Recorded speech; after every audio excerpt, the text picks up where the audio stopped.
been a long time And since it's been a long time since we've logged and rolled. It's been a long time since we logged this log. Dude, log and roll. Not rock and roll. I've really Santified this year. Yeah. The beard's getting properly white. Oh, I thought you just meant the hat and everything. Yeah. Well, the hat comes out every year. It's like a Christmas or a Thanksgiving to Christmas hat. This is my Thanksgiving to Christmas hat. And I tell kids that I'm like gonna be the next Santa, but it gets more and more Santa-ish as the years go on. I'll join you here. Okay, nice. Very nice, very nice. Would I be, man? I just heated up some pasta. Is that? You can eat on screen. It's fine. We'll let it slide. All right. I'm gonna, pasta, spaghetti and meatballs with a white T-shirt. So wait, what's the spaghetti? What's the spaghetti thing? What's the spaghetti lyric? It's Haley's Comet, no? Oh, right. I love meatballs, so you better get ready. It's get ready. Meatballs and spaghetti. I can't remember. This is like an arrabbiata kind of spicy tomato sauce. Hey, there's Vag coming in, dude, with a nice avatar. What's up, dude? Oh, so wait, you don't know the story of this avatar thing, Michael. It's kind of funny. I don't even see it. Oh, you gotta be. Are you on your phone or are you on your laptop? I'm on my laptop. Okay, over on the right, you should see a stream. Or you should see a chat. No, maybe if you click on comments. Got it. So the funny thing is that that's you. Yeah, it's me. It's a long story. Hold on, this needs to go in. Is this guy? Do you know Vag, right? From our stream, right?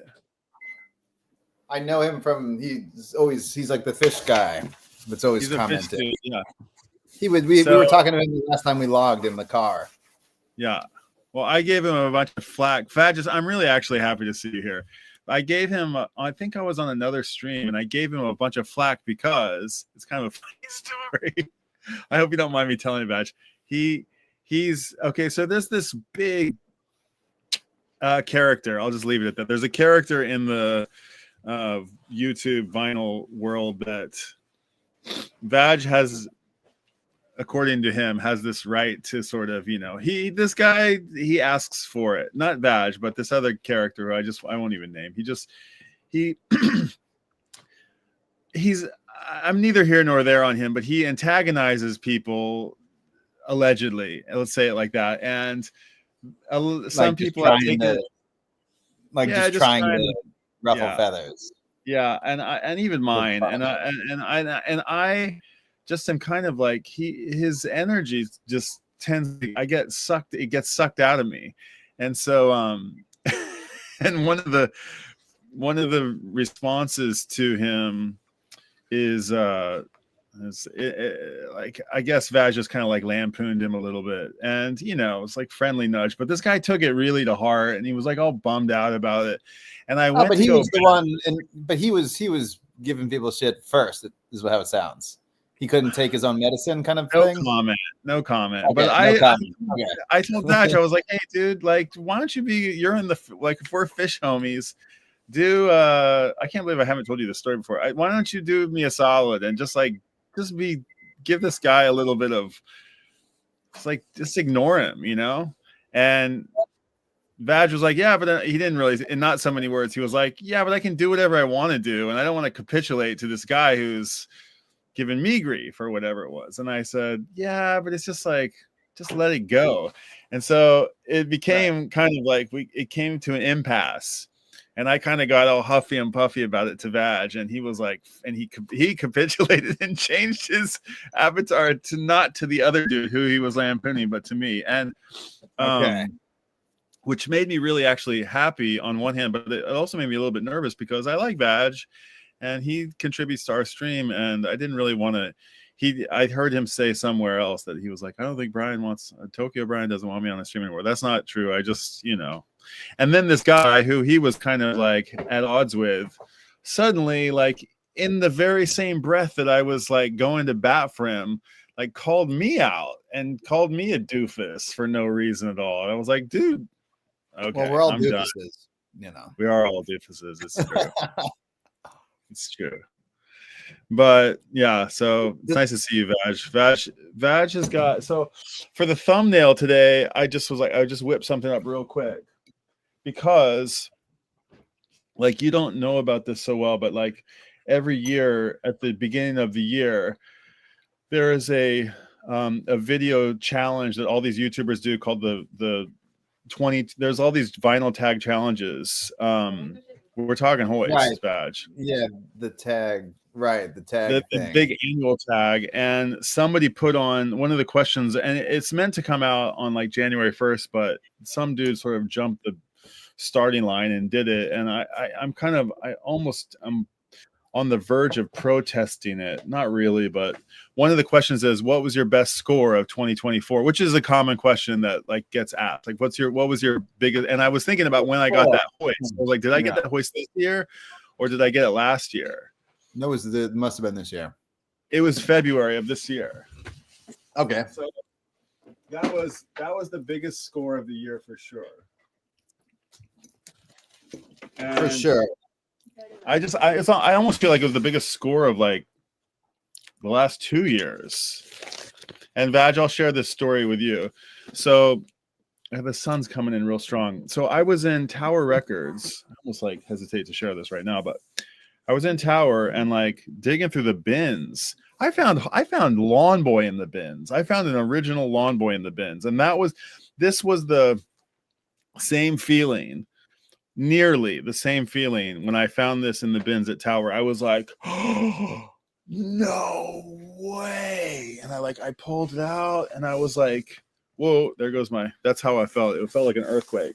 I was like, whoa, it's the orange one. It's 2016 Record Store Day version. Record Store Day, right? The like number.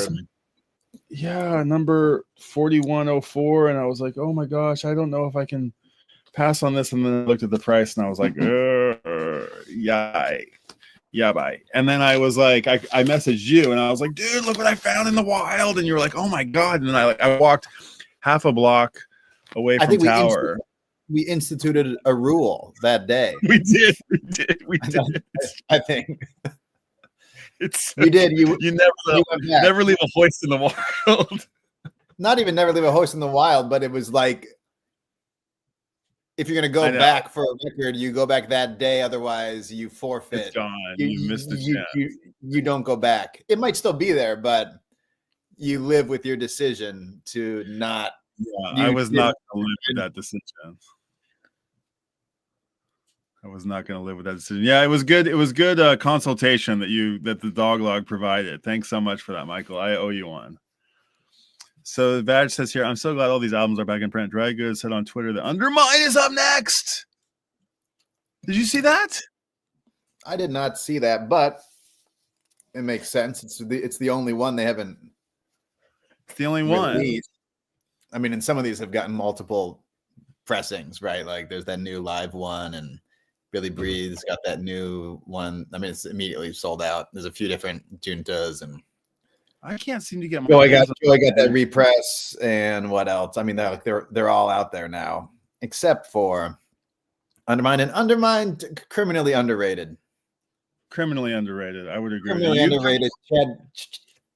Chad Blake, the producer, like great sounding, cool production at the Barn, but doesn't sound like any of the other Barn albums. So wait, remind me, Undermine comes after Farmhouse. After Round Room. After Round Room. Okay. So I think it's released like within weeks, if maybe a month or two of Coventry. Squarely Like, 2.0. right. Oh, it's at the end. Very right. It was the last gas of 2.0. Gotcha. very end. Although, like, right, Sense and Subtle Sounds is on there, and I remember that first Phish show I saw, 2003. They played Sense and Subtle Sounds at that show, but it must not have come out on that album until like a year later. Interestingly, I think I might be getting that all mixed up. Yeah, Undermined is great, although I think we've both. The one comment is that the artwork is awful. Yeah, the artwork. With the liner notes, just something. It's so. I mean, it's so CD centric. It's squarely a CD release, you know. Yeah. Let's look at it. So wait. Let's just go through the discography real quick here. I don't want to throw anybody on the bus. I don't know who did the text layout and everything on that insert. It's probably best whatever Montrose or whoever that always is. It seems kind of slapped together, and you're kind of like, man, this is. I'm glad this wasn't the last statement from the band. It could have been though. It could have been. So wait. So you got Hoy. Okay, so you got Rift. You got the let's just say 1.0. Then you get up to Hoist. Then you go to what comes after Hoist? Sicket? No, a live one maybe. Hoist. Wow, is live Hoist? One before after Hoist? I'm not sure. Then you get Billy Breeze. That's absolutely after. Hoist is 94. Live one's 95. Billy Breeze is Billy Breeze, and then Ghost. Sicket Disc, I guess, is in there if you count it as a canon release. Right. Ghost and then Farmhouse. Hoist, Farmhouse. Like studio albums, Hoist, Billy Breeze, Ghost, Farmhouse, and then it's over for 1.0. Wait, okay. And then I mean, you could add in, like you said, you could add in a live one. You could add in. You can't add in a live one. You can't take a live one out. Come on now. I'm just saying, like, it's not. Well, it's not a studio album. If I thought we were talking about studio albums, that's fine. There's also Hampton. There's also Hampton. There's Sicket Disc that you may or may not. Right. You know, it's not as widely known as these other official studio. Well, while we're on the topic of Undermine, which is really great news, I'm definitely going to score that. I still have it's so good. I love it. Although I feel bad. I don't know. Put me on the spot here. I'll see if I can do the track list. Okay, I'm not going to rattle it off. Do we have? It's like Sense and Subtle Sounds opener, intro, whatever. Mm-hmm. And then it goes into Undermine. Boom. Undermine. It'd be kind of cool to see them start doing the Undermined like studio version. You know what I mean? They really never played it, and then now maybe mid 3.0. They started to play it with that like like the beat's totally different, and on the album it's like they do that with so many songs. Yeah, I might be done here. I might be done at track 2. Okay. That's Subtle Sounds intro, Undermine. It's a pretty obscure spin. The next one's pretty. I'd say it's a huge bust out, and it's not a very beloved song. Oh, Connection. There you go. Which they played in the last year or two. Yeah, it's man, track 4 is going to be like "Song I Heard the Ocean Sing" or something. Oh, nice one. Okay. Is that right for number 4? Yeah, I was going to give you a hint. I was going to give you Atlantic City. And then what's 5? I don't remember. How many tracks are on here? Page 14. You got kind of a lot. 14. It's going to be. Is Nothing at like 6 or 7? Close. Or 8? I would never get these in a million years. I wouldn't even get the second song. I got 3 or 4. That's not bad. Connection, Song You Heard the Ocean Sing, and then it could be like Crowd Control or something. I don't know. You're close. There's one more before Crowd Control. Okay. Oh, it's Sense and Subtle Sounds. No. That's like track 10 or something. Sense and Subtle Sounds. Oh, that. Yeah. That's the intro, and then there's the actual song is maybe number 10. Is it number 10? Jeez, dude. Yeah, it's 11. You're missing 11. All right, I don't know it. Let's just run through it. I can't. Army of One. I'm not that big of, I'm a 2.0er, but I don't have my Undermine track list down. One that was Army of One. Oh, is it Oh, Access Me? Because that's what Vag is saying. Is Access percussion. Me track 4? Say that again, Michael. Oh, is Access Me track 4? No, Army of One. Oh, sorry. Army of Someone heard the One. Asian sing the Army of One. Fishman percussion rinse during Undermine is awesome. The percussion rinse. That's the new. I like this word. Yeah, it's like the closest thing to a drum solo. You know what I mean? Where it gets into that. He kind of does these like little fills. Sample? How did we come to know that word? It was Sci-Fi Soldier, right? No, it's January. It's Life-Saving Gun. Life-Saving Gun. Okay, not January. Evolve. Life-Saving Gun. First on January. Now it's on Evolve. Really? Okay, I stand corrected. It was on January. I haven't. That tells you how much I've listened to January. I have listened to it a lot, but I didn't go back and listen to it after it came out. Man, it's very. I kind of like played it on loop for a few days when it came out. It had it going over and over again. I guess it's very. You can't really compare it to December, even though they're sort of counterparts. I got to get that too. I got to get January. Which one do I have? Which one? I have December. I think the January didn't come out. January came out, or there's pre-orders, or there's December's quite cool. And the guy, you know, we were. So that picture is a on the cover of both December and January. I went and saw the exhibition. Yeah, it's one of those, whatever they're called. What are those plates called? Nickelodeon. Yeah, tin type. It's the Collodion print. Wet plate Collodion. Yeah. So Vag says he saw Access Me in Albany. I never saw any East Coast shows, or I'd never. And Access Me. Access Me is cool. That's Mike's song, right? What else? I mean, and we've got Crowd Control. We have Crowd Control. We have Nothing. No, you're forgetting one. I don't even know this. I can't recall this. Maggie's Revenge. How does that go?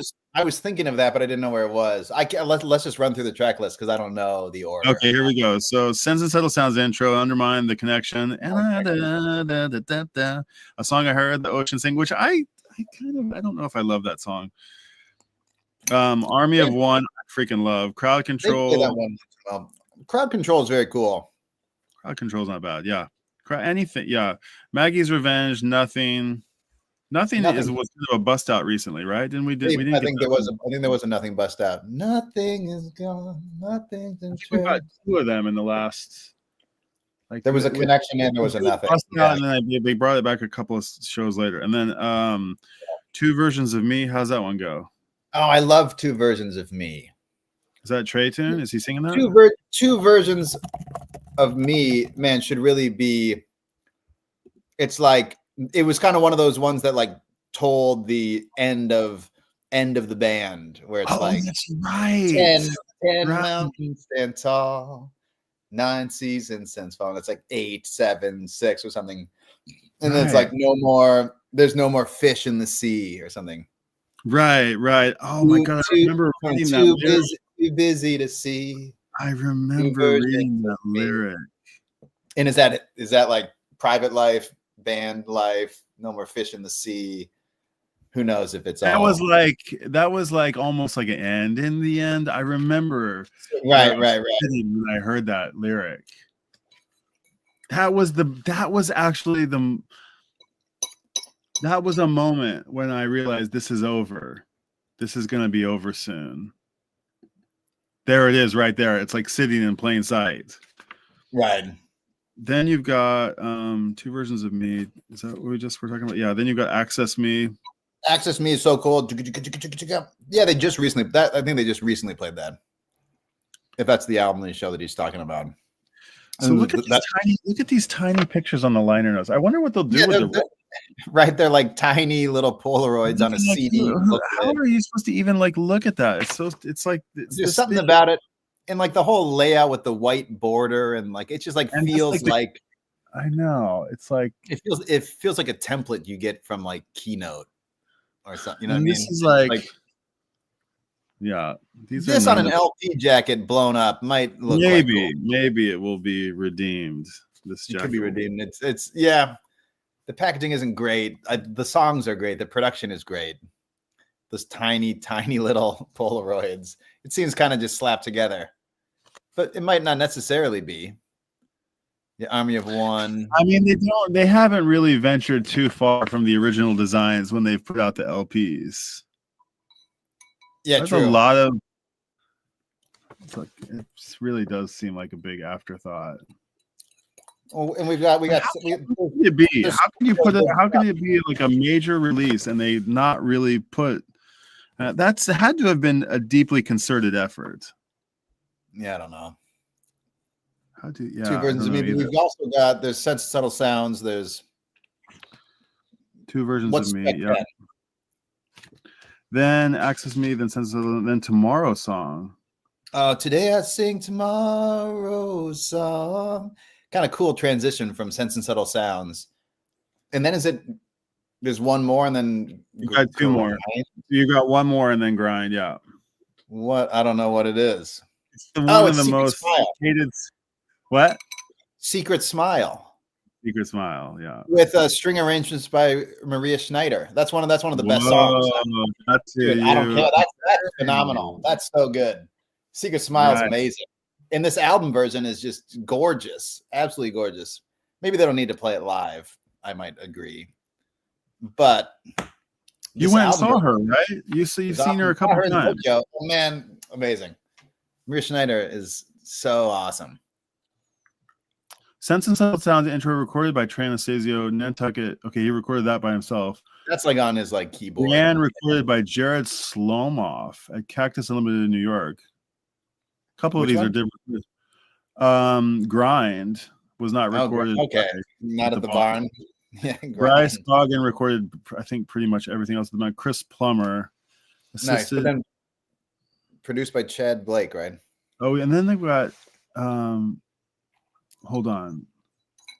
Ray Pachkowski plays on this. He plays Rhodes on Undermine. Wow, that's cool. I don't think I ever knew that. Secret Smile arranged by Maria Schneider. Yeah, Secret Smile strings. Hold on, do we recognize any of these names? Catherine Winterstein, Laura Markowitz, Signe, Glendine. Oh, those are the strings. Yeah, Sophia Hirsch, Ann Cooper, Kathy Andrew. I don't remember. Viola Joy, Fredman, Pam Wright, Hillary Hatch, Cello, Don Lowe. I don't recognize any of these names, but they could be the rescue squad or whatever. Yeah, true. Man, Maria Schneider, though, amazing. For anybody out there, where it says, yeah. What are you looking for? Okay, yeah, Chad Blake. Oh man, Chad Blake. Yeah, I mean he's awesome. Assistant recording engineer Peter J. Carini. Assisting. The Carini assist. The Carini assist. The Carini assist, man. Well, interesting. Mixed at Real World Studios. That's Peter Gabriel. Okay, yeah. I feel like that must be fun. You've seen that place, haven't you? Yeah. The kind of like crazy terrarium looking. I don't know what it's called. Yeah, like skylight, like architecture. Mastered by Bob Ludwig. Yeah, anyway. Yeah, Undermine. Okay, cool. That's getting a vinyl release. I didn't know about that. That'll probably sell out pretty quick. Maybe. I would think so. If it's proper release, it'll show up over here eventually, I think. Yeah, but the new Hoist didn't. Or the new Billy Breeze didn't. That never came here. Yeah, but that was like dry goods only, like, drop, like limited amount of stock kind of thing. Okay. It seemed like. Versus like, oh, we're finally releasing Round Room. I like to buy from dry goods. I feel like I paid like $60-$70 for Round Room, but then eventually it was like on Amazon for 3,000 yen, which is now like $20. You're like, well, I'd kind of rather buy from the band than buy from Amazon. But like they eventually show up here, I guess. Not everything. You're right. Chad Blake, probably, I don't know if this is why they maybe wanted to work with him, but he recorded at least 2, maybe more, Los Lobos records. Oh, interesting. Really? I didn't know that. He's produced like all kinds of crazy stuff. Let me see if I can, let me bring up like a hits list. Although look at this picture. This is kind of nice. Let me blow this up. This is a nice little photo. Oh, on the band photo on the back. That is pretty good. Look at Paige. He's all scruffy. He's got his like sweater with like a collar jumping out of it. This is man, yeah. This is Mike's got old school Mike mullet. Yeah, Fishman working on the farm. Trey and a beanie, which you never. Yeah, and his Zuzu truck beanie. You're not going to be the next Jimi Hendrix. You didn't grow up with whatever it was, Del McCroy and Leadbelly. Who does he say? I forget who he says. I forget. He mentions Hendrix. He mentions going to the mall. I don't know. Yeah, the suburban white kid is part of American music history. We're here. Real quick, man. Chad Blake is from Texas. This is just on the Wikipedia, but has worked with. Is he the big bearded dude? I forget who he is. No, he's just a regular looking dude. I don't know. Okay, but man, Al Green, Annie DeFranco, Arctic Monkeys, Bonnie Raitt, Chivo Mato, Crowded House, Costello, Fiona Apple, Fishbone, like crazy. Liam Finn, Los Lobos, Nico Vega, Pearl Jam, Peter Gabriel, Phantom Planet, Phish, Sheryl Crow, Soul Coughing, Susan Vega, T-Bone Burnett, Bad Plus, Black Keys, Andy Warhols, Pretenders, Tom Waits, U2, Travis. Like he's he's recorded so many things. Does it say what Tom Waits he recorded? Does it say right there? Or no? I can find it. That's okay. I mean, it could be like, one track on one thing. You don't really know if he did a whole album or not. Chad Blake, who worked with Waits. I don't want to grow up. Yeah. I don't recognize this guy's face. Yeah. Bone Machine is a killer record. Okay, so but the Blake sound you sort of hear on Undermined for sure. Say again? You kind of probably what I would call the signature Chad Blake sound you hear on the title track Undermined, where like weird distortion. Like one of his signature moves is using this Sans amp.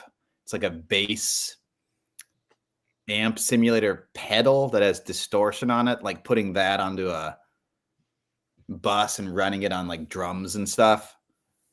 So like very unnatural sounding production style. Not every song on the album sounds like that, but on like Undermined, you'll hear that like the hi-hat, like the drums like sound like they're like super distorted. I picture like Oscar the Grouch drum can being like, you know what I mean? That kind of like super crunchy, distorted, unnatural. Yeah. That's what Bone Machine sounds like. I think that's kind of what people go to Chad Blake for. Interesting. But he doesn't have to do that. Not every song sounds like that. Like the Connection is a super slick, just regular sounding pop kind of mix, And Undermined is all kinds of tracks. Where's the Undermined DVD as well? DVD is great, like specimens of beauty or something. Right. I don't remember. That's quite good. That's on YouTube now, I think, maybe. That's a great little, and you see Chad Blake like asking Fishman to go get like broken cymbals and stuff. He's like, cymbals, bring those. Just he goes out to the barn, right? I remember this. Anything that sounds like shit, like let's use those. Let's not use the good stuff. We'll use the. And your memory is great. I've forgotten all this stuff. Man, Undermine's cool. Okay. And I'm sure Badge is. I mean, he's counting down. What is it? 3 weeks? 3 weeks to MSG. Oh my God. Oh, MSG. Okay. Let's have a little chat about MSG. What do we expect what's going to happen to MSG? What did we get last year? Was Gamehenge at MSG? Last year was Gamehenge. So what do we get this year? Vaj, what's your prediction? What could you possibly get after Gamehenge? I'm back. Sorry. You could get like I'm just like, man, recent history. I'm thinking like I remember the umbrellas, like the petrichor thing, the dancing in the umbrellas and the rain. And then you had like Mercury with the like space suits, and they were going up, like Mike and Trey were like fucking like floating. Then maybe like there was like Soul Planet. The boat. Where's that? 2017 maybe. Maybe Petrichor was 16. 18 might have been Mercury. 19 might have been the Clones. Send in the Clones. And then I have no idea. Maybe finish Harpua from last year. Yeah, Harpua never got maybe. How do you throw that up on screen?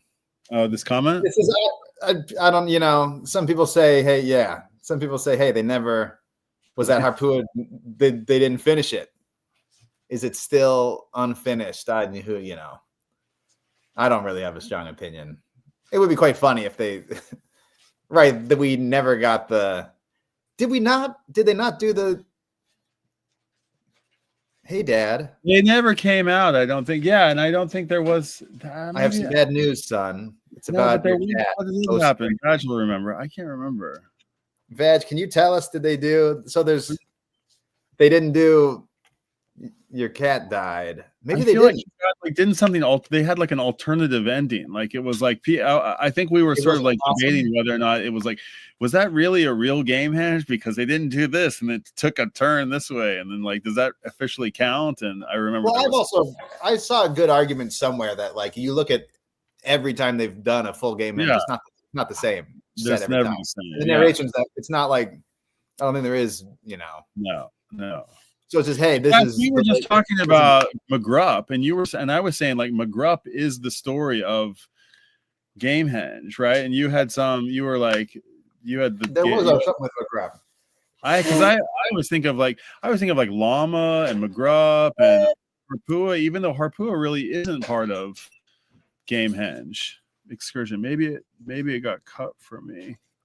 Maybe it got cut for time. The Mockingbird. Oh yeah, that's right. The Mockingbird got. I remember that. You're right. The Mockingbird was amazing. Somewhere on the stream, you do see it kind of look like a landing, and it's right before the big fly, famous Mockingbird. And you're like, oh man, maybe it was supposed to be flying around, but it's gone. They should have had like a backup whale or dolphin or jellyfish or something. Yeah, I mean, because they had like for Sci-Fi Soldier, one of the rings got stuck, right? For whether that really happened or I don't know if that was like it had to have happened. It could have been a nod to the platform getting stuck. Then the platform got stuck. And then Sci-Fi they had that one. At, like, so there's a call. There's a prediction. Something will get stuck this year. Something will get stuck. And whether it's intentional or not, they can say it was or it wasn't. Hey, Vag, you ever heard this before? I was saying I think I uncovered something. I may have talked about this on the last stream or on another Phish stream, Dog Log. But I was wondering like why Bowie, why UB40 is in this is a lyric. Like why sort of lowly UB40 is up there with giant mega superstar Bowie in the song David Bowie. How come UB40 gets the same billing lyrically as Bowie does? And I started to think about it. I'm like, why could that be? And I started like looking up what is a isn't UB40 like, is that a submarine? What the hell is UB40? And then I went down a rabbit hole, and I was like, when did they debut UB40? Or when did they debut David Bowie? And it was like 1987 or something like that. And I was like, when was David Bowie born? And he was like born in like 1947. And I was like, wait a second, what are the dates here? Like started to line it up. And I'm like, oh my God, I wonder if they've been spoofing. It's not the band. It's not the band UB40. It's not the band UB40. It's David Bowie UB40. And that's such a fishy thing to do, to troll their audience. Because I went around and I asked my fishiest fish heads, people who've seen hundreds of shows. I'm like, hey, you got any idea why David Bowie, why is UB40 a lyric in the song David Bowie? And they're like, I'm like, you like David Bowie? Yeah, of course. Do you like UB40? Yeah, why? Well, they're a good band. Are they as good as David Bowie? Like, well, were they ever as good as David Bowie? Yeah, I mean, I had some. I'm like, no, they have one song. They've got like one hit song. You know, they Has don't Phish, have. has Phish ever covered, you know, red, red wine? They have covered. Oh, red, red wine was teased. Okay, Whoa. okay, Which, they've teased red, red wine. That's funny. have they? That's above my pay grade. Oh, red, red wine was teased during a David Bowie in 1990. Okay, Solid. interesting. The plot thickens a little bit. The plot thickens, but I mean, yeah. Let me find Bowie. I want credit for this rumor. I want to. If I had a chance to meet them, that's what I would ask them. David Bowie was debuted on Halloween, in 86, right? Halloween 86. Right. And it was like David 1 Bowie, month before his birthday. David Bowie would be 40 like in January. Yeah, just like couple months, like right. 2 months later. Exactly. Which is why it's pretty good. Like, yeah. Hey, you're gonna. Yeah, it's like, look who's 40. Right. You be 40. And I think David Bowie got asked about it once. I remember. We did. I remember we tried finding, like, has David Bowie ever commented? Has he ever commented on the band Phish? Oh man, are you a Smiths head? Do you like the Smiths at all? You ever been into the Smiths? Just not really. You never had a single record by the Smiths? I've listened to a fair share, but I'm not a diehard fan. Ishizaka-san, like from Advantage Lucy, for example, though, like he grew up, like that's why he wanted to play guitar, was because of Johnny Marr. Right. Like, I think I'm a little too young. Probably is maybe part of it. Although there were people my age that were like there were these like cool kids that were into the Smiths. You know, I hate the Smiths. I don't necessarily. I mean, Morrissey. They're insufferable. I cannot stand Morrissey's voice. Very divisive. Okay, so you don't like the voice, you don't like the delivery, you don't like the music. It sounds like the worst affectation. Like it just sounds so like it's just like fingernails on a chalkboard to me. I cannot stand the Smiths, and I think and Morrissey's kind of insufferable. He's like just pretty much I'm just like how anybody could alienated love him so much is just beyond me. I think less than the Smiths because they were so short-lived. Morrissey, for whatever reason, has not Phish level, but has like rabid fans. You know what I mean? Yeah, like a Nick Cave or something. Yeah. So what? Yeah, right. So I brought them up. Yeah, it's a real absolutely love it or absolutely hate it kind of thing. Yeah, and it's telling a little bit that like I wonder how ubiquitous Smith's fandom is amongst Phish heads, and I wonder if there's like how many Phish heads like the Smiths. Probably not so many. Probably not. I'm guessing it's like cilantro. You know, like cilantro tastes like soap to some people. Right? I mean, we've discussed it on the log. Yeah, they've pinpointed like a thing inside the brain, like some gene or something. And people who have this gene don't like cilantro, and people who do, it's like it tastes like toothpaste. And if you've got some combo of gland, or I don't know what the sign, but they can pinpoint this thing and they can identify, oh, if you have this, then you're probably one of these people who it tastes like. You ever met people who like don't like hot, like who like hot fruit, like apple pie is like, anyway, I think there's the Smiths are, anyway, I thought you were going to say that about Phish, Yeah, I am. I kind of am. I think people who like have come up on the log before. Yeah, maybe I have said it on the log. Yeah, you need to be primed in the right way. But maybe there's no amount of priming that will ever make you like. I don't think if there's any amount. I did try to go on a big Smiths dive recently, and Johnny Marr is the only redeeming thing about the Smiths. I don't mind his guitar playing; he's quite good. But the vocals just ruin it.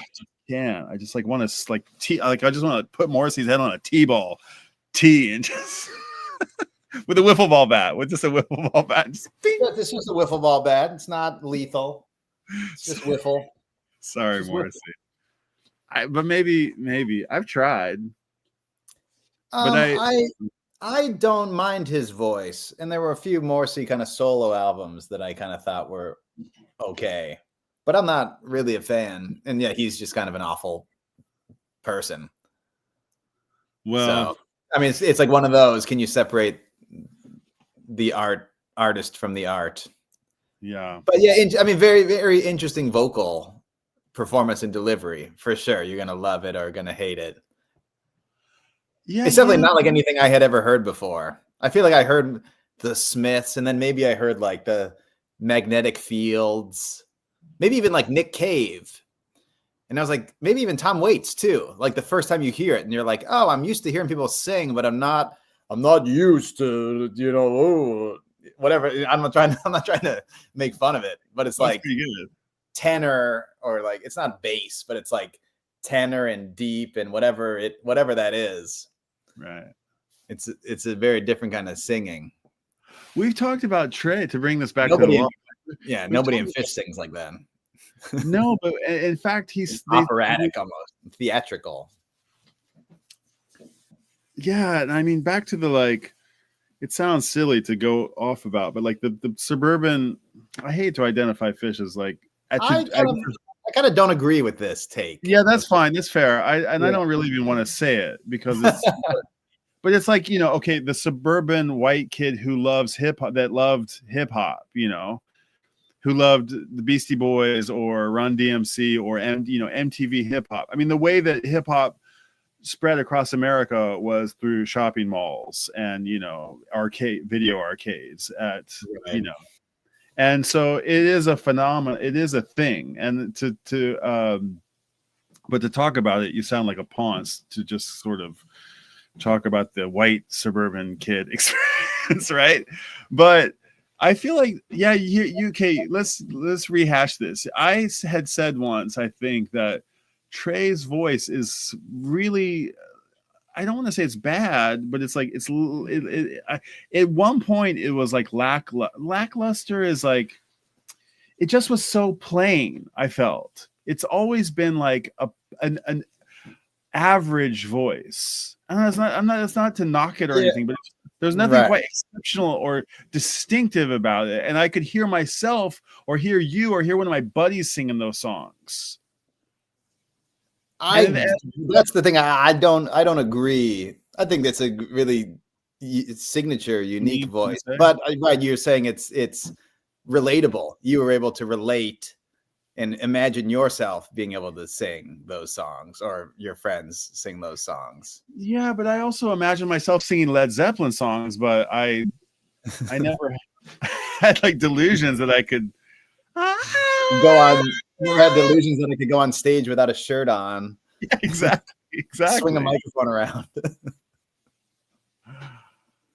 Yeah, but it's changed over these last 5 years. He's really trying to. I mean, right. It's Broadway Trey. Broadway Trey. If you compare his singing now to 20 years ago, sure, it's very different. Broadway Trey. That's a good name. It's a good nickname. My only qualm with Broadway Trey or whatever is that shade on like Sigma Oasis has when they recorded it for the album, he kind of changed the vocal melody. I can't tell you exactly what it was, He's like, But if you look, like the shade, I only like the shade, only like the oh, shade. no, it's not Never. even that. It's not even that part when it's like, you were there watching me, but I didn't know, I couldn't see you.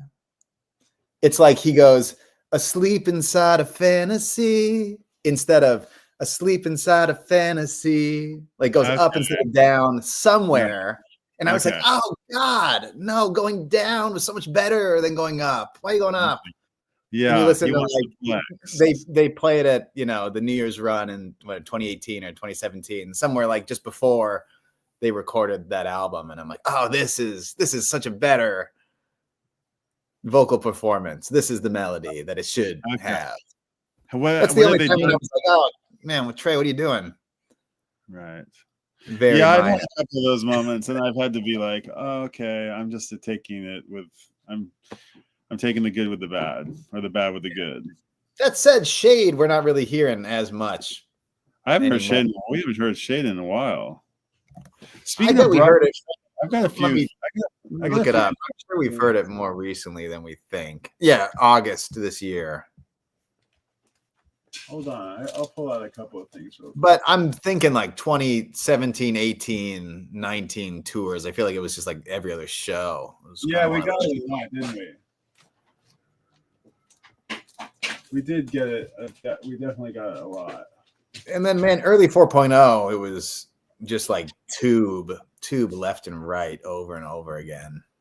Tube never has come out of rotation for 20 years. Tube is, yeah, and I don't know. I don't want to complain. Hold on, look at all these trailers. Oh, they played Shade at that Sphere also. There's no way I can rattle all these off, but oh, my chair just broke. So wait, what do we have? What's the first Trey record? Is that it? That's not even it, is it? Is that it? The first Trey record is self-titled. Yeah. That should be on vinyl. That's such an amazing sounding record. What's Quantity on? And Material? What's that on? Oh, like One Man's Trash? One Man's Trash. Do I have One Man's Trash? Well, One Man's Trash. I mean, One Man's Trash is probably earlier. I had the CD probably through Dry Goods, like mail order when I was in high school. Okay, One Man's Trash is the first one. It predates. Yeah, One Man's Trash. And then there was also Surrender to the Air, which is kind of a Trey solo record. I feel, yeah, man, when we were in high school, I don't know, like late 90s, just got into Phish. I feel like Dry Goods mail order, we got One Man's Trash and we got Trampled by Lambs. And like those two.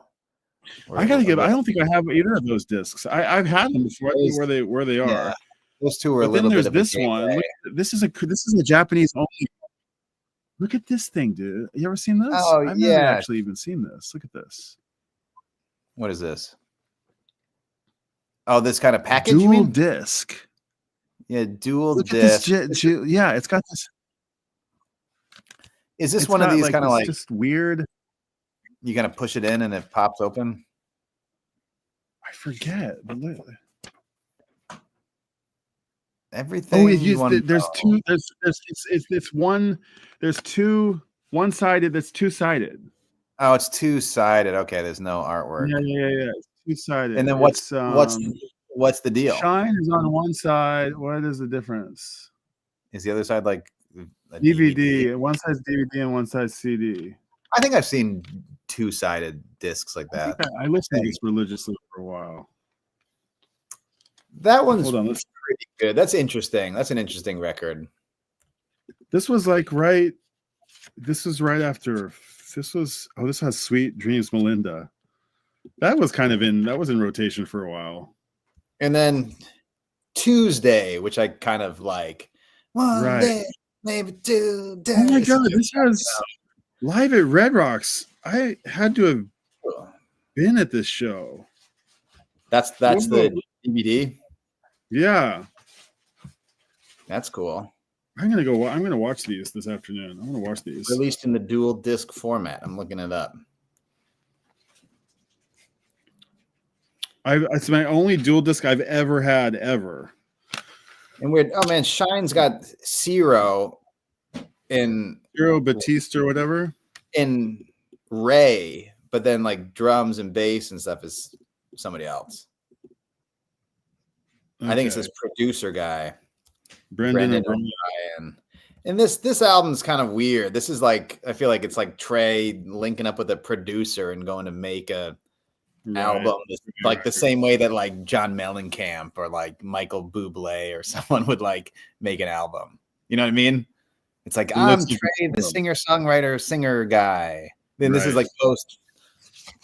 Weird. This is post Phish. This is pre-rehab. This is kind of like, this is probably like darkest era of Trey. Right. And then you've got, I don't know what the discography, I don't know how it goes, but you've got. I pulled it up. There's, Seis de Mayo. Seis de Mayo. I got that one. That's in between self-titled. This is really good. I love this record. Shine. All Things Reconsidered, The In-Law Josie Wales, Gaiuti, Orchestral Gaiuti. Oh, that's nice. I love I love this picture too. That's such a cool image. Quite nice. He looks like a little alien. It's really cool. Yeah. And then what's next? I wonder how many I have. It looks like Shine's followed by Bar 17. Bar 17. Which you sent me the files. Man, like Mud City. That's a good tune. I remember Mud that. City's like a real dirty rocker. It's also got like Let Me Lie. Oh wow, Let Me Lie is on Traveler too. Like Let Me Lie is on Bar 17 and it's on Party Time and it's on Traveler. It's like this has got a giant list of players. It's got like all the giant country horn people. It's got all the familiar violin. Medeski. Jen. Oh, really? Wow. Okay. Phish is on here. Medeski up. Mark Benevento, who I don't really listen to this. Bar 17. On here too. Oh, maybe first record for Rubber Jungle. Okay. Recording began shortly after the breakup of Phish, had to temporarily be suspended due to the absence of producer Bryce Goggin. Oh, during the long hiatus in the middle of Bar 17's production, Anastasio flew to Atlanta to record Shine, which was very pop oriented and a different from Anastasio's normal style. This was such a good little discovery. I was so happy to have found this. I didn't find this until 5, 6, 7 years ago. I was like, oh my God, I think this could be one of my favorites. Very good. Yeah. Veg is saying, have you guys seen Phish with horns? I haven't. I got into Phish right when the hiatus happened, and my first, scene show when I lucked into that backstage pass and got to meet Trey was the very first Tab tour at Alpine Valley, and that was like big band with horns, but it's not obviously not Phish with horns. No, you saw some Halloween shows, but not anything where they had guests. No, I saw a bunch of sort of like Talking Head, like that Remain in the Light. They've got the percussion and they got a bunch of extra people. There might have been horns at a Red Rock show. I saw 6 or 7 Red Rock shows. I probably saw 6. I saw 94, 95, 96, and that may have been the last. And then I saw the McNichols shows. They never had horns at McNichols, but Red Rocks was special. They may have had something happen there. I don't recall. If they had a horn, there was one horn player. It wasn't like country. I don't think I ever saw the giant country horns. Yeah, hold on. I think I've got something. August 7, 96. Maybe. That's what the punch opener. Punch. Oh, Tim O'Brien on mandolin and okay. And what?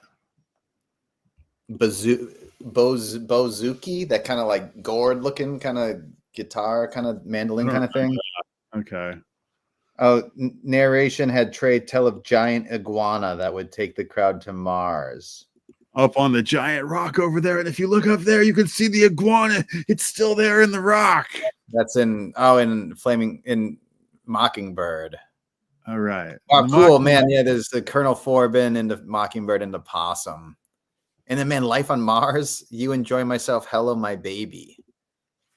That's a, man, 96. Is this just before they get banned? Was 96 the last year? Is it 4 nights? That's the year that they got banned. It was the 4-night run. Oh, okay. It was the 4-night run. I'm pretty sure. And there may have been one more 2-night run after that, but I think the 4 night, I think it was 2 nights, 2 nights. It was 1 night, 2 nights, 2 nights, 4 nights, and then it was finished. Yeah, I would have loved to. I mean, I love horns. I mean, speaking of horns, like right around 1, 2, 3, 4. Yeah, 96. Then you got Plasma, which is like that's a super horny, right? This is also like a live album. Is it maybe? This is live record. There's 2 CDs. This is like full. I mean, I'm jumping ahead, but like super horny. Then you've got also like Plasma. That's the first. Yeah. Well, Plasma comes out even before Say. There's horns on the cover of both of these records. You know. I mean, I assume there's horns. Maybe there's not horn. Yeah, there's a horn. I see some horns in there. R17 looks like it's followed by Horseshoe Curve. Horseshoe Curve, dude. I scored a Horseshoe Curve on wax. Yeah, well, dude. Yeah. When was that? I don't. It was a while ago. I got it on Metacardi. Oh, I remember this popping up. I think I didn't pay. I paid a lot of money for it. I didn't pay like an exorbitant amount, but I think I paid like $100 for it. It was expensive. Let me go to blog chat. Yeah, here's the link. Yeah, 2021. Okay. Does it say what I paid for it? 22,000. Oh, that's how much I paid for it.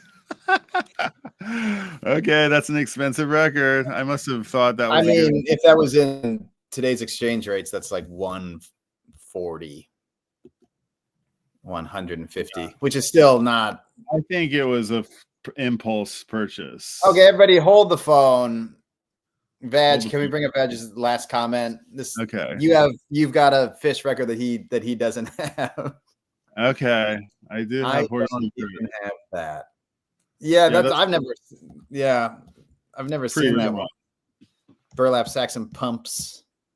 Burlap Sacks and Pumps. Oh, Mozambique is on here. Studio outtake. That's cool. Noodle Rave. I don't know. I don't know.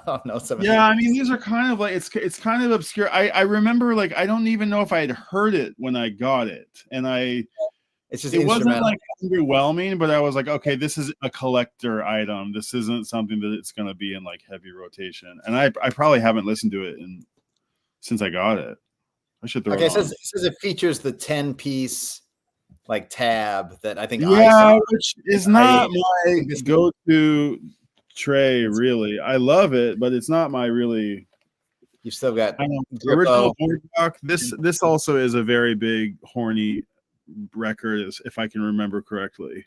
Yeah, that's another. That's the second live album. And this one is on vinyl as well, but I don't have it on vinyl. You have it on? Did you have this? Did you ever have this on vinyl? No. Okay. Man, I feel like Burn It Down is also real good live. Yeah, Burn It Down. Oh, look at this. Where is this picture? This is kind of fun. That's like when people started doing that for the first time. Yeah, when did people start doing that? Right around this time. I mean, that's 2008. When the iPhone was like everywhere. Like it still is now. Yeah, I know, but it wasn't at this moment. Yeah, that was like year 1 of the iPhone, 2008. Right. Or year 2, maybe, whatever. This is a cool record. Yeah, and then looks like again, like I don't often reach for that. But then I have Horseshoe Curve on. I have it on CD as well. Nice. Looks like that's followed by Time Turns Elastic. Dun, dun, dun, dun. Also have Time Turns Elastic on CD. And then we're pretty close to okay, I'm piecing this together for the first time now. This is we're reaching the reformation. Wait. There's another couple that you haven't mentioned yet. I know, but I'm just saying, like, this is now. Okay. But we've skipped one. A weird one. Oh yeah, what is that? I forget what this is called. 18 Steps. 18 Steps is cool. Right? Oh, EP 2006 as a bonus with Bar 17. Okay. Oh, I'm gonna put these on today. I haven't heard these in That goes ages. with Bar 17. That's cool. It's a nice little set, right? But that's in like Time Turns Elastic, though, comes out in 2009. It's like right when Phish comes out with Time Turns Elastic. Listen to these songs. Home, Dark and Home. 18 Steps we've heard before. It's 18 Steps they play sometimes. In Spirals, I feel like we've heard that once in the last 5 years. Discern, Low, Words to Wanda, Agnes, Rose, Alone. I don't know any of these tunes. That's some, you know, you got it. Yeah, that's some deep digging there. That's Trey. That's Trey McCartney. Can't seem to like stop writing songs. Right. Okay, then we got the reformation of the band. We got the reformation of the band, and then there's no Trey solo records for like 3 or 4 years when we get to I think what I can safely call your dude. So good, had to have it twice. So good, I had to have it twice. It's true. It sounds really good when you. It sounds really good when you stack the records on top of each other and then hit. Well, there was just one that came around, and I had it in such heavy rotation that I was like, I love this record so much, and I was searching for it for so long and so hard, and I'm so all about this record. And I feel like yeah, this is I got back into Trey and Phish, kind of. I remember Joy coming out, and I remember really thinking backwards on the number line, like ripped, and the solo was great. But then Waiting All Night is really kind of what hooked me. Phish really can still make an amazing song. That's like the year after this, right? Fuego's 2013, maybe. Fuego's 2014, but I think this is 2012.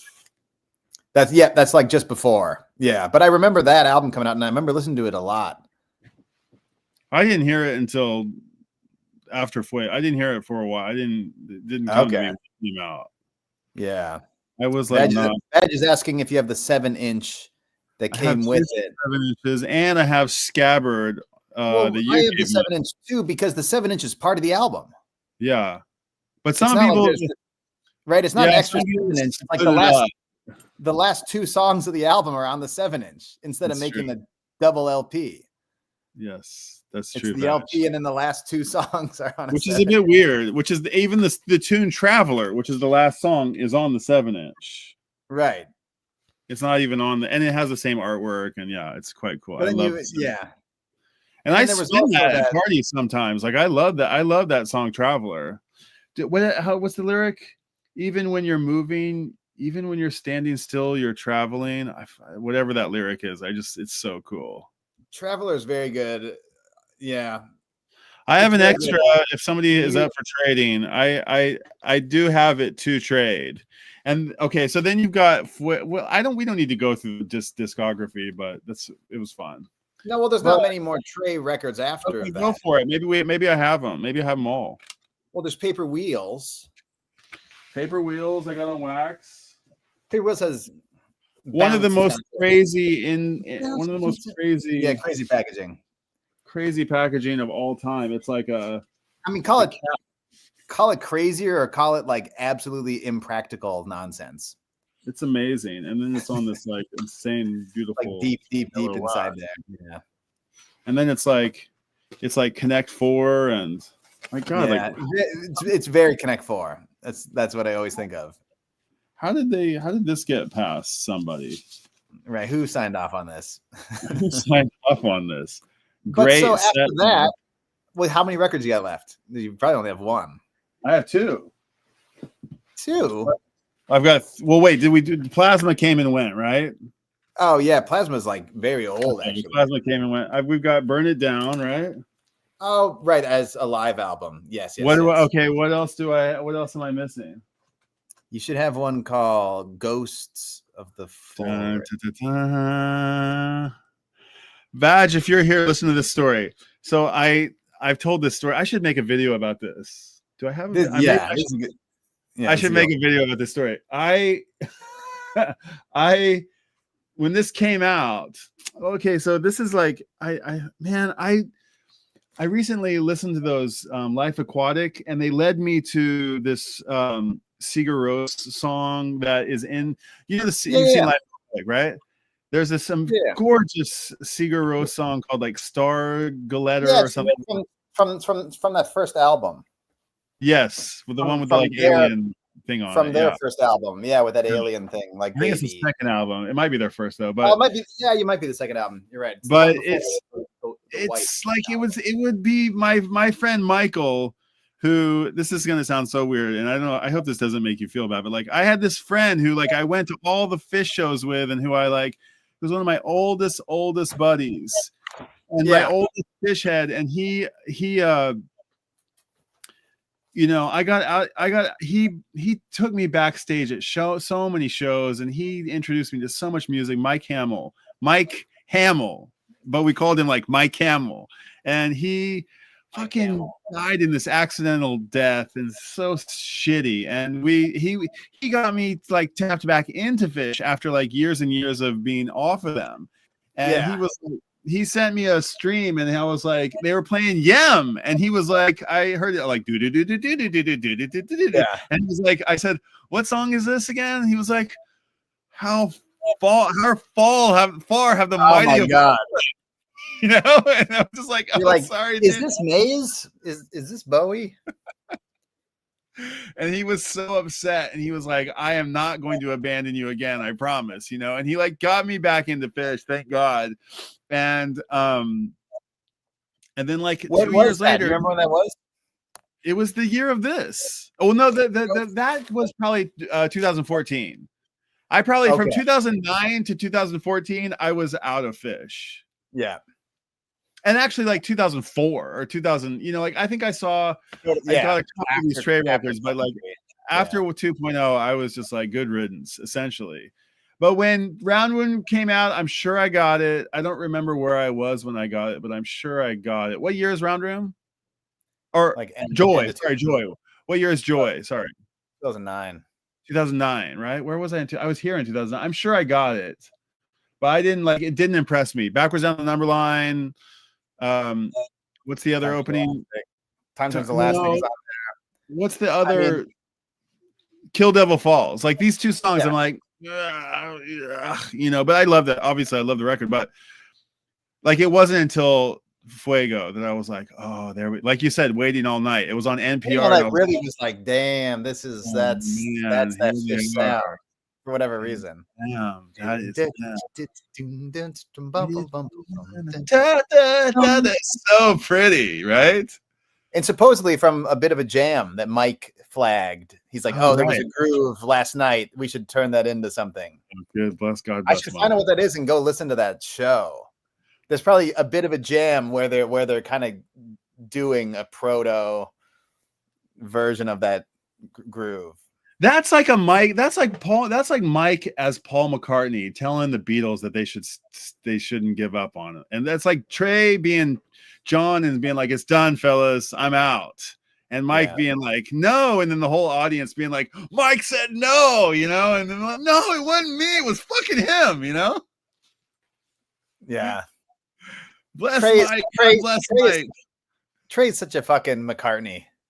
He really is. You'd be like, okay, nobody say that the band is breaking up. And then Paul's like, oh yeah, the band's breaking up and my solo LP is coming out. Right. Let me show you this because I just dug through my records to find this for you. Okay, hold on. Let me get this story. Oh shit, dude. I want that really bad. That's great. I'm jealous of that. I think look at this. Is it on colored wax? Oh, that's gorgeous. I gotta get a copy of that. That's fucking great. Is that Sigur Rós song on there? I want to say maybe it's not because of like licensing. Okay. But it has all of the like like Mark Mothersbaugh like soundtrack original score stuff, and it's got all the George like David Bowie covers in Portuguese. It's quite good. I think Sigur Rós is not on here. Oh, that's a Zombies, bummer. The Way I Feel Inside is on here. I saw that I can get one online for 6,000 yen. I don't. It's got the Polaroid. It's got the Polaroids, much like the Undermine. Undermine. Polaroid makes for good album inserts, apparently. There you go. That's pretty cool. That's one of my favorite scenes. He's like, Jacques Cousteau had, he built radios in his headphones, but now we pipe in some music and then he does this. Yeah. That's so fun. And then when they're like running on that island, that like the Mark Mothersbaugh music too is awesome. When it's like right, that's the music that he's dancing to, right? That's the. I got a serious bent corner right here. Look at that. That's no biggie. I don't mind a bent corner. I really don't care. This is a great record. Character, in my opinion. Yeah, man. Makes it a little less precious. That's a treasure right there. I'm jealous of that. I want to get that on wax. It's very nice. We got that. You have Tenenbaums too, don't you? Tenenbaums I couldn't find here in Japan. Couldn't find it. Okay. Yeah. You've kind of got a. I got a little Steve Zissou going on right now. Yeah, I definitely got the belly. But hold on. So Sigur Rós. So my friend, do you know the band Gomez? Right. Gomez has this like, it has this like all systems go sound. It's got this wall of sound, sort of like, wow. It's just like this total cathartic release of a soundscape sometimes in their music. And my buddy, and as does like Daft Punk. Right. Nice. And it's got this like, Coldplay sort of feeling in the music, right? And my friend Mike was a sucker for this sound all the time. And he would be like, we'd be in the middle of a conversation, and when some song came on, he'd be like, okay, wait, listen to this. And then he would like get up and he'd start dancing like a 4-year-old. And he'd just spin around and he'd just be screaming, like feeling the music so unabashedly. And that's awesome. It was so beautiful. It was such a beautiful thing. And if he had heard that song, it would have brought him to tears and he would have fucking loved it. And it was the Sigur Rós song. The Sigur Rós song, because it just pulls on the heartstrings, that song so much. And it's in that scene in Life Aquatic where he's like, oh, they're underwater. And they're like, is that the jaguar shark? And they're like, yeah, that's it. And they're like, should we blow him up? And they're like, no, we use the dynamite. And then he's looking at it and they're all like, wow. And he's like totally vindicated. And finally everybody believes him because he's been talking about this the whole time. And then he says like, I wonder if he remembers me. And it's only then that you realize that you remember that like, that's the reason they're chasing the shark is because it ate his best friend. And it like, I recently like honestly brought me to tears to think about that because it made me remind me of my buddy Mike ironically is who the last time I talked to him, he was mailing me from the front row of this show and saying like, dude, I'm at the fucking Ghost of the Forest show. What's Bella Anastasio sitting two seats next to me? Here's the phone. And he like held up the phone and like, I watched like a song or two. My doorbell's ringing. Hold on. Huh? Nice, good job. I didn't realize. No. Yasuko's got it. And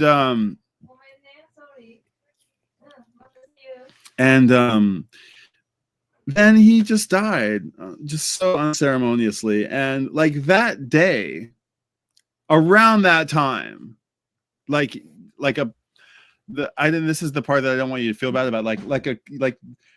Your dog of like 14 years dies, and the next day, like a puppy shows at your door, and you're like, I don't want a puppy. I want my dog back. And that puppy was you, Michael. It's so funny. That's really kind of the way that it went down, And I was like, one like best Phish homie like left my life, and a new one like arrived the very next day. It's a weird way to frame things, but that's what happened. I don't know if I've ever told you. I'm sure I told you that before. I've not heard all the details.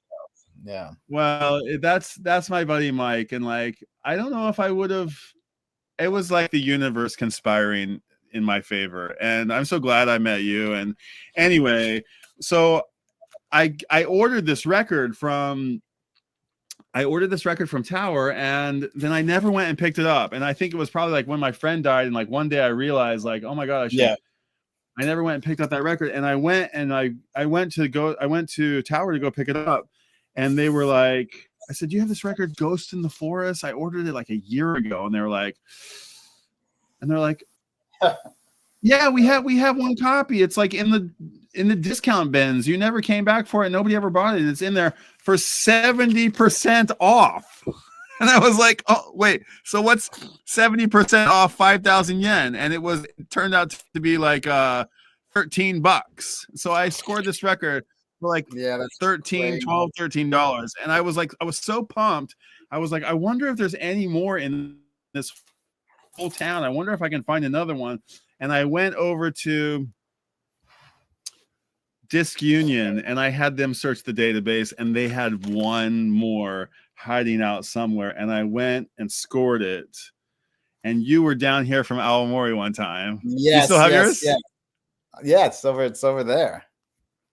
I totally got it. And I Let me see if it's in that bin. I think it's. I was like, I got to give one to I've got all the solo stuff. I got all the solo stuff in a different bin from the Phish stuff. It's probably a mistake. My records are so. Anyway, it was just like such a treat to be able to like find two of them. Like the day after I got both of these, they were both on sale for like, what do they go for now, Vag? Low, yeah, $200, 300. What? Yeah, they're getting to be expensive. Yeah, $300. He's saying the Ghost in the Forest now for big bucks. Then he says, if you want to check out the Layla Revisited, actually I got that too. I think that was another one that I got for like, it was on like sitting inside Amazon for ages and ages, and it never got sold, and I ended up getting one for like $20. It was super, super cheap. Three discs. Amazing. This is killer. Michael's got a natural aversion to Eric Clapton, like I have to Morrissey, and so this is off of his. I got my Traveler right here. My Traveler with my 7-inch in the back. 7-inch, nice. Yeah, mine's 7 inches in my 7-inch box. Here we go. That's also a good record. There you go. The inserts are really nice.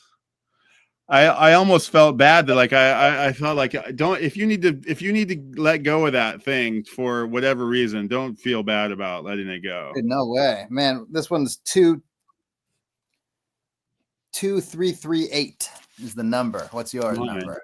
I got a low one. I think I got a ridiculously low one. Yours is like a crazy number. Right. I got like 37. Number 37? 37. Yeah, right. So that means probably the one that you got and the one that I got didn't come to Japan at the same time, or who knows how they maybe they didn't. Randomly packaged. What a cool record. But then that was it until, not until, it wasn't that many, just a couple years later. Then I think there's Lonely Trip and Mercy, and that's the end of the Trey. Lonely Trip. That hasn't come out on wax yet, right? No, but that's the end of the Trey solo discography. Those are two great records. He's got that big solo tour next year that just got announced. Yeah, acoustic. I'm keen to.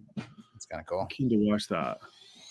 Vach, if you're gonna go on couch tour and you're on the level, send me a text and send me a text. Yes. I'll leave it at that. What else? Any mic? I got mic records. I got Inside In. Man, Inside In. First Mike Gordon record, I think, right? It might be with that Outside Out movie. That movie Outside Out was so nuts. That was so funny. With Colonel Hampton. Right. Man, that was so. We had that DVD in high school. It was just like absurd. I don't have the Green Sparrow. I don't have that record.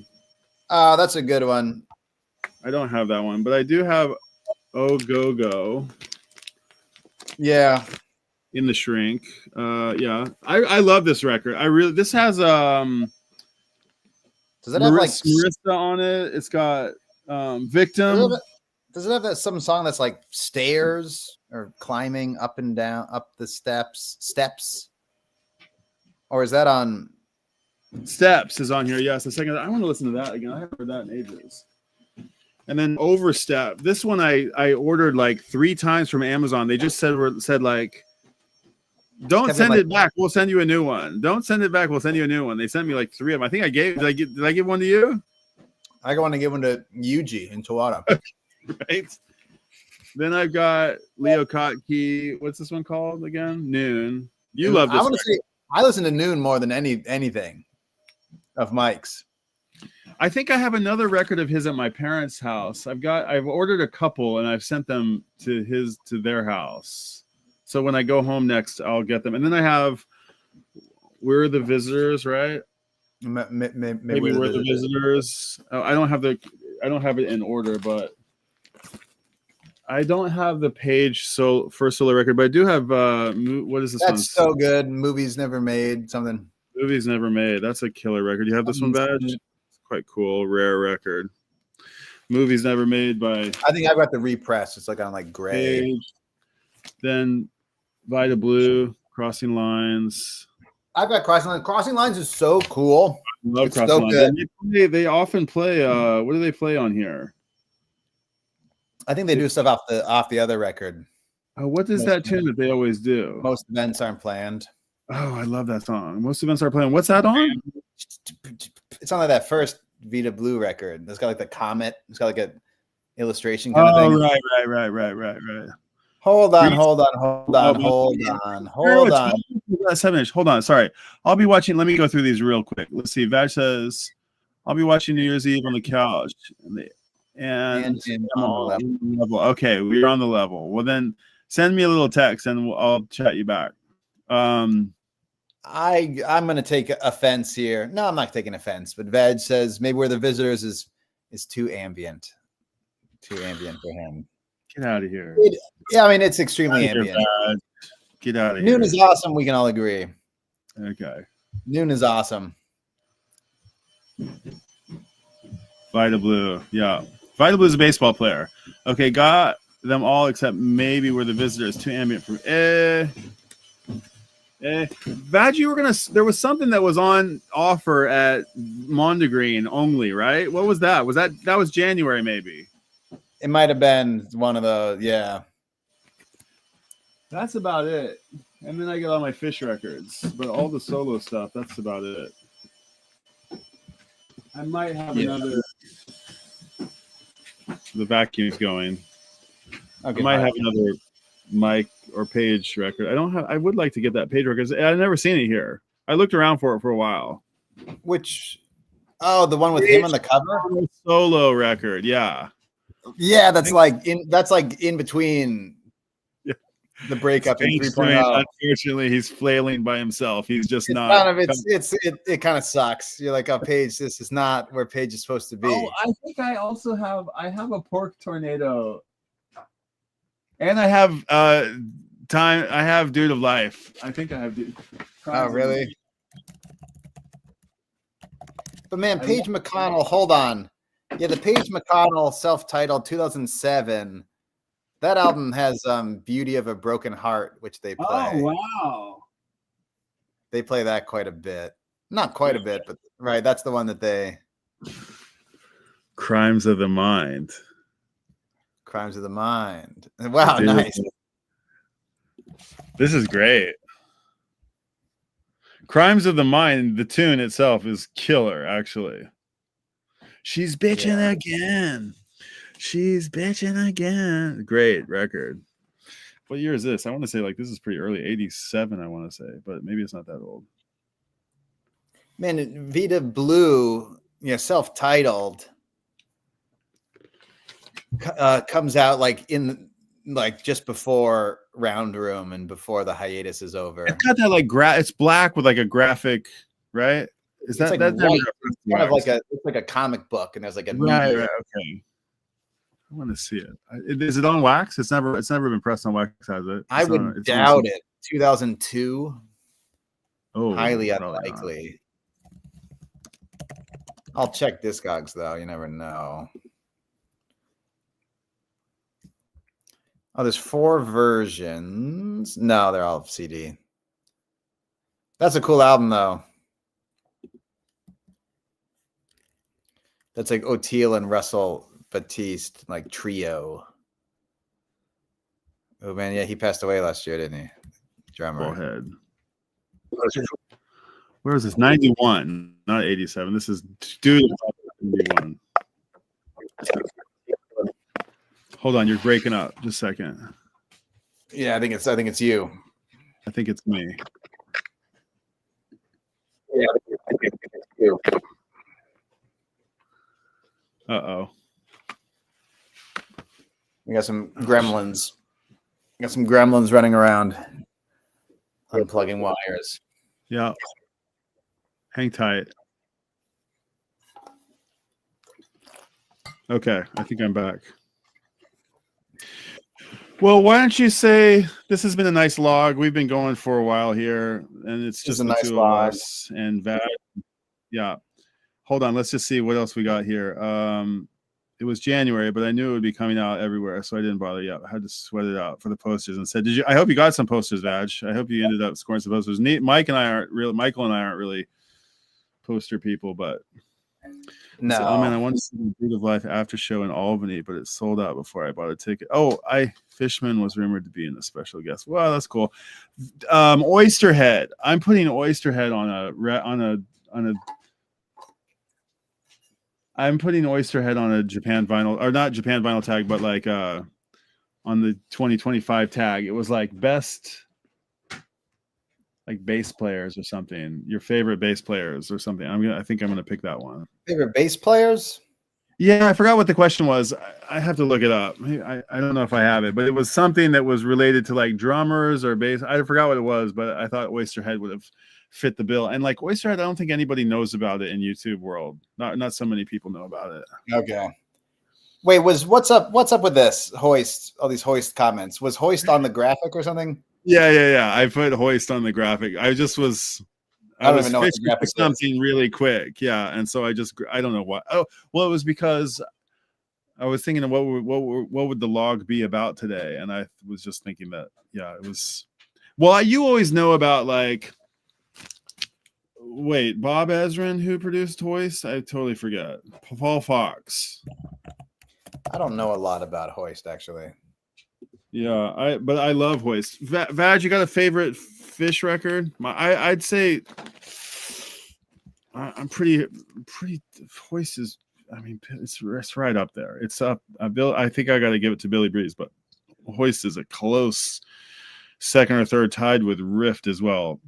Oysterhead is a holy grail for me too, boys. There was a guy selling one for $900 in Japan, and I was like, "Hey man, I just tried to play it on him. I was like, hey, I think you got one extra zero on here," and he's like, "Try again." It's like, okay, I tried. It didn't work. I mean, that is one extra zero. It should be 90. Even 90. I wouldn't mind paying 9, but not 90. No thanks.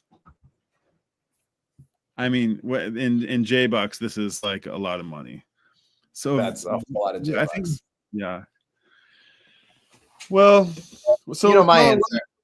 What's your? Yeah, I'm gonna get back to my other stuff, but it was fun login. What's the Vaj? You should get on screen, dude. You should get over the whole thing and get on screen and come log with us. Ooh, don't be fooled by the bootleg Oysterhead. Yeah. No, I don't really want to bootleg. I just listen to my CD. But yeah, the vacuum's going, so I think that means it's time for me to go. Yeah, man, Oyster. Yeah, there's 2 copies on Discogs, but they're insane. What do they cost? Like 9 mon. 560. It's like 600 euros.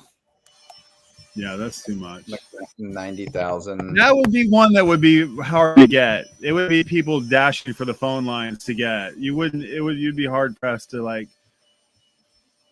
And then they'd limit it to one per person. And as soon as they sold, they'd be flipping them on eBay. And yeah, that is one that I would not want to sleep on because as soon as even like it, yeah, I don't see that one coming back around. Yeah, probably not. And they played those, right? They were supposed to play those. They played those shows just before the pandemic hit, or like, did they get canceled or something? Those Oysterhead shows in Colorado. Vaguely. I'm going to mute. Or go to like, you can probably go to like voice isolation mode. Okay. If you've got that giant FaceTime icon in the menu bar.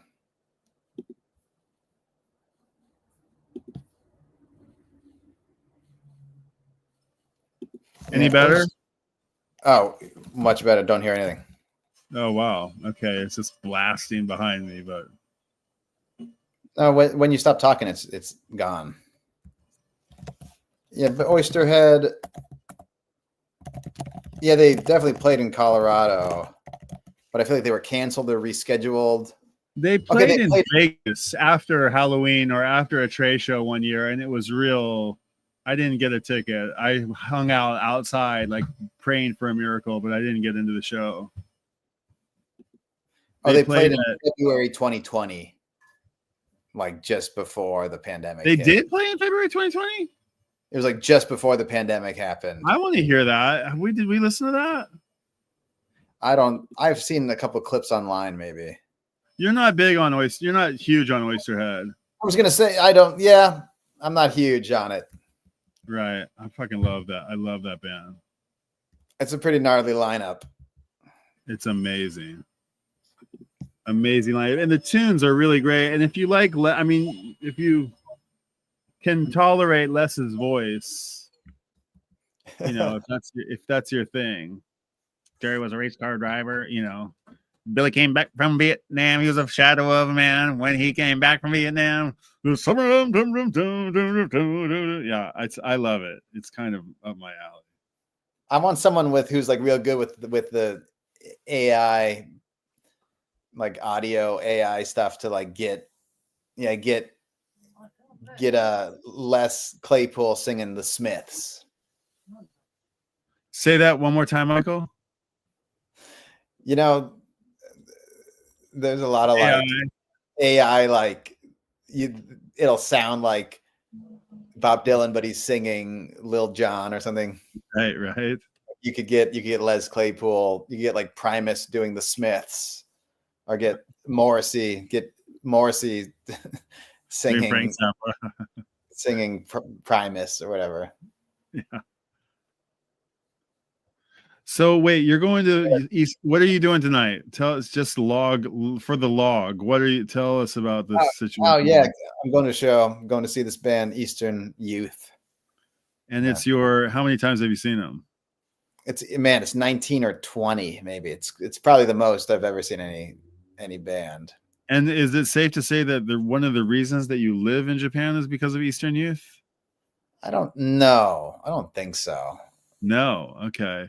But maybe it was one of the reasons it was one of the reasons I was interested in studying Japanese, for sure. Well, that proves the point that it would have eventually led you here. No, not really. I guess so, yeah. But I'm not like living and breathing Eastern Youth records. Sure. I haven't listened to any Eastern Youth for a year or more. I should do a little homework here before I go to the show.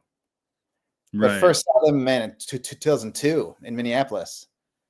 Then I saw them in Chicago, I think the day that Johnny Cash died, or the day after. We woke up and it was like, Johnny Cash died. Whoa. Crazy. September of 2003. Saw them in LA a bunch of times, San Diego, San Francisco. And then, after moving here, I've seen them, another dozen times or something. Wow. Okay. Killer. Cool. Maybe Japanese Fugazi, you could say, as some kind of point of reference. It's not quite the same, but I love Fugazi. We've heard. I think I've had some Eastern Youth records before. Not records, but CDs. The guy whose record collection I inherited had some of his stuff. I'm sure at one point I burned all of his CDs to a hard disk, and I know it's somewhere in my. I've listened to it before, but I don't really know it. Nice. I'm going down in the Shibuya. I think it's like maybe it's now called Spotify. East. Oh, okay. Oh, really? They changed the name. Okay. It used to be called Staya. It used to be called Staya. It used to be just be called. There was like East, East, and West. Right. Like across the street from each other, right? Right. Yeah. It's up in there. Would have preferred Quattro. Quattro would have been cool. Love Quattro, but yeah, I've seen a bunch of East is good. It's pretty big. I don't know, 1,500 people maybe. And loud. It's very, very loud. I've had a few different hearing problems. I'd like to thank the sponsor of this video. Vibes, you can reach out to us. You can. We will appeal to our audience of 2, which Vibes, I think is you and me. Hit us up for the sponsorship. There's a few different filters. I just have the one. I never change them. But these are like nice little buds that like don't really mute. There's a bit of a filter in there, so it brings the volume down, but it's not muddy. It's almost like it sounds clearer than it would, without any protection. I've heard people talk about those, but I don't really. I kind of almost find it hard to believe that there could be like $20-$30. They don't cost anything. They're just like these little buds. There's a few different filters you could swap out. Whatever these are, they're good. Okay. So what time does that show start? The doors are at 5.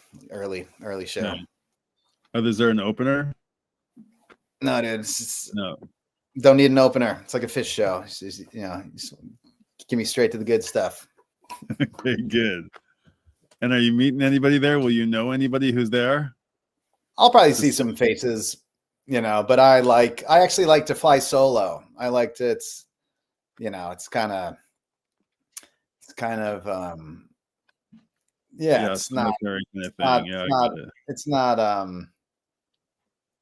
it's not like a meditation or something, but it's, it's like a nice, like a reset. Really, it's so loud, dude. It's, so loud. You get that. I'll probably pop the headphones out, pop the earplugs out for a song or two, and you get that just like wash of just like distortion, just like, right.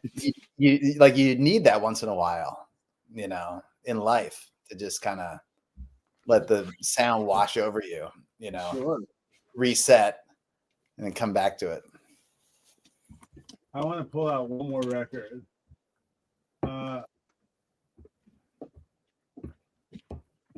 I think I like this. I forget if you have like an autobiographical assortment here. I do. Vaj, I just want to point this out to you. I'm going to say goodbye here and just say this is fun, but this is one more record that I want to show you. This is called Honest People, and this is a record by Michael himself. This is his band, but really he's the main instrument, the main vocals, the main songwriter, the main producer on it. There's a cast of characters who are behind it. But he is essentially Honest People, and you can reach out to him about acquiring his record, or you can stream it online. But you should check out Honest People, Stay Light, and this is a mutual friend of ours who did the artwork. Yeah, shout out to Adrian. There's actually the follow-up. The follow-up is in the works. The follow-up is in the works, but please, 10 years. If you want to stay attuned to Who the Dog Log Is, please check out Michael's great record. Really, actually, like this is in heavy rotation. I love this record. Yeah, I like the orange. How do I say Incridiadong? I think Incridian. Incridian, thank you. Incridian song and song for Zoe, and my daughter's name is Zoe. So yeah, that's a nice coincidence. Yes, there's a lot of great songs on this Honest People record. Stay Light. I don't know if you know this. The piano at the very, very, very, very end of the album is like recorded like on an iPhone. Oh, It's that like tracks. Okay, that's I it's like know exactly what you're talking about. it's the microphone inside of the Apple, like the wired headphones. Okay, that's pretty cool. And that was Yeah, going to turn into a song, or that was like a sketch of a thing, and then eventually it was like, we can't do anything like that. We can't top this. Like, this voice memo is the best is the best performance version. we got. Okay. It's quite funny. Let's put it on the album. That's makes for a good story too. Yeah, sometimes well, watch out for take. Furbies at the show. Furbies. I don't know what that means, but I will watch out now that you've mentioned I it. think there could be Furbies there. And cool, he'll check out the record. All right. Nice. Well, happy weekend. Happy the logging. The log rolleth and the rolleth loggeth. The log forever rolls log. on. The log rolls on. Yes, and countdown to New Year's Eve. Countdown to MSG. Let's get back online next week, same time, maybe midweek if possible. But let's keep Saturday afternoons, maybe. Yeah, log. It's log time. Yep. Badge, come back and join us. And Badge, once again, like, sorry for the whole thing earlier. I'm still, I know you know how I feel, and I know how you feel. There's no, but change that goddamn avatar. Michael next time. Okay. Screenshot me. Here we go. Okay. Keep my face out of your goddamn avatar. I'm joking.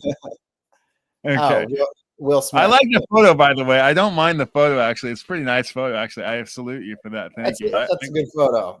I would use it myself. I should use it myself. Dave himself. Okay, cheers. All right, Michael. Have a good show tonight, dude. I'll catch you on the flip side. We'll roll the log again soon. Sounds good. All right. Nice dude. log. Yeah. All right. Peace out. See you, everybody. So long. Good.